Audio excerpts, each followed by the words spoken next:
The AllStar app, the #1 app in the business. UFC, Bellator, One Championship, PFL, and more. Get the app right now. Link in description. Jim, appreciate you, man, for coming back on the show. I want to get into your team, of course, MMA Gold. First guy on the docket is Anthony Hernandez. He has turned a corner, so to say, in the last couple of fights. Currently on a 3-fight winning streak. He's drowning guys in the octagon. What have you made of his current streak? I just think Anthony's matured, right? He understands kind of who he is. Um, he understands that he has a plan and a purpose. It's something that we always talk about. Um, I think it's those three things, and he's myself along with his other coaches, Elliot Kelly and his new striking coach Thomas Fallon. I think it's just it's a cohesive group. I mean, of course, I've been with Anthony since he was 18. Obviously, we have a strong relationship, one that's been going on for a long time. Um, yeah, I just think it's a trifecta between the fact of him just becoming mature, understanding who he is as a person and as an athlete, and having a plan and purpose, and then having coaches that have those same values and ideologies that can share those types of things and put a whole process together each and every time. What he's doing um, is amazing. But when you look at it and you look at it at a technical perspective, he's not really doing anything that's that crazy, right? Like, it's very simple. We profess advanced basics over and over and over, and we shove them down your fucking throat. Yeah, watching him, like you said, he's extremely good at all the basics and the gas tank. If you have that gas tank and you're good at the basics, and you go in there and implement a strong game plan, it's hard to beat a guy like that, right? He just like goes in 100%. there and just in your face the whole time. Like even the last fight against Mark Andre just didn't have time to do anything. It just seemed like he No. was just like ready to get out of there. Yeah, 100%. I mean, you hit the nail on the head. I mean, it's so many times you see, guys and other coaches or whatever just working on like you know, 1,000 punch combination or some shit, and it's like that don't fucking ever happen in a fight, right? Like, practice the things that happen most often in a fight, right? And make those things as close to perfect as you can. And again, shove them down their fucking throat. And the ace card will always be conditioning. So you take conditioning, you ensure that your basics and your foundation are solid as fuck, and you have a plan and purpose. It's really fucking hard to beat. How much of his potential have we seen so far? If you put like a percentage on it. I mean, he's barely coming into his prime, right? I mean, he just turned 28 years old. Yeah. So, you know, it, I would say I would say 80% of his potential is probably hit.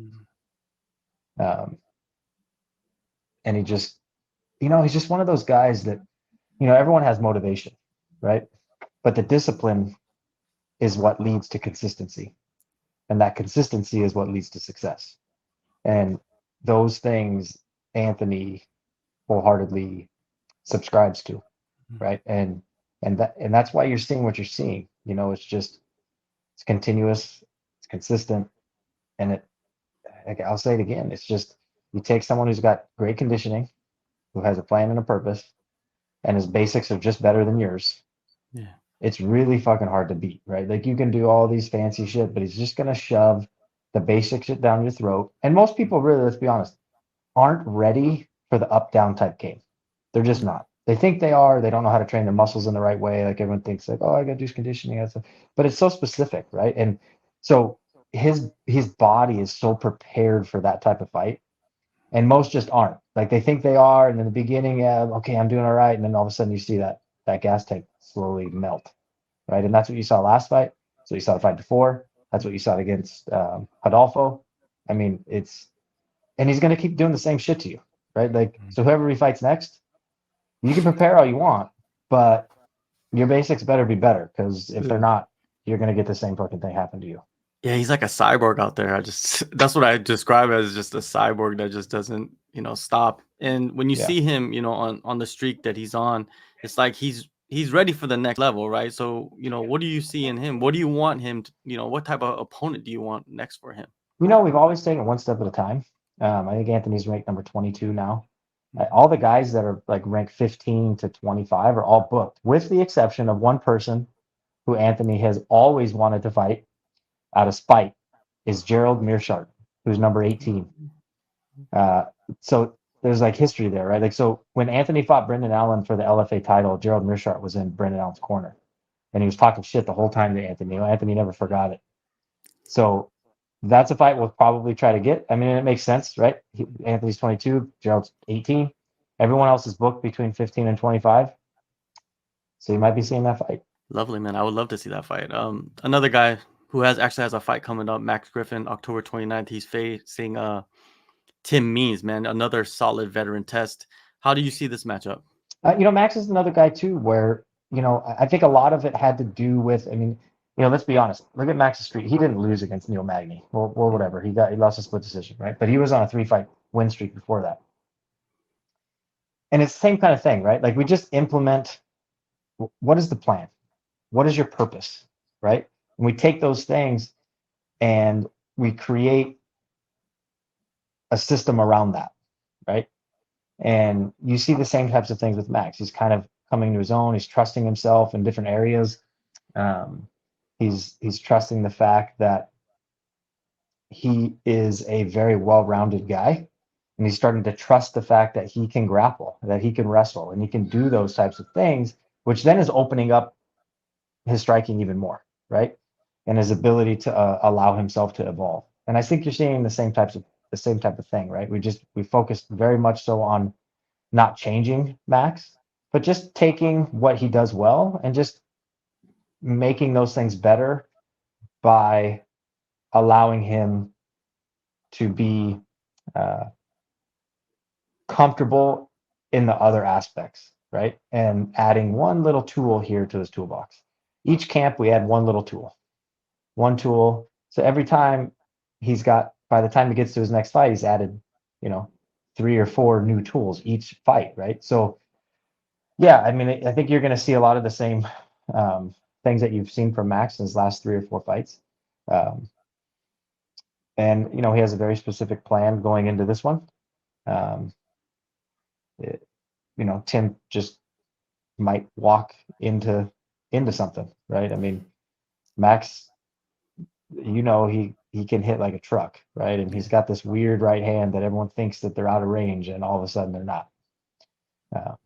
So yeah, again, I think it's just him just understanding himself now, trusting himself, and trusting in the plan each and every time he walks into the cage. Yeah, he's got that Inspector Gadget right hand. You know what I mean? Like, just extends out. It's insane. You think you're out of the range, and then I'm like, why did I just get hit with the damn thing? Yeah. It's just very deceiving. I mean, he's got a long reach as it is, but it's deceiving the way he throws it, and it's deceiving how powerful it is, right? Like, it's like, holy shit, it shook my whole body, type thing. Yeah, it didn't seem like he lost much stock, off the Neil Magny fight, and they're giving him fact, another the UFC, test. they paid him at his win money. Oh shit. Yeah, when we were walking out back right after he fought, and we're walking back to the tent, and Dana and Mick were right behind me, and they tapped me on the shoulder and like, where's Max? And I'm like, he's in the medical tent getting his gloves off. And they're like, well, we're paying him his win money. He won that fight.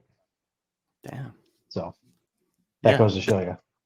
Yeah, this fight's gonna be exciting. I think like this is just another fight to lead into another top 15 opponent, right? This is what you just get the win, and you're back in there. It's gonna be a phenomenal matchup. Of course, Aspen Ladd, the news came out, she's joining the PFL. I love the possibilities of this marriage that they have now. And 145 in 2023. Is it possible that they could be trying to build that division around Aspen? Yes, that is 100%. Yes. So yeah, she did sign with the PFL at 145 pounds. Nothing but, good things to say about the UFC. I mean, Aspen made obviously a tremendous name on that platform, being ranked as high as number 3. I think she's still ranked number 6 or 5 or something at the, bantamweight level, still top 15 pound for pound women, in the world. She has nothing but good things to say about the UFC.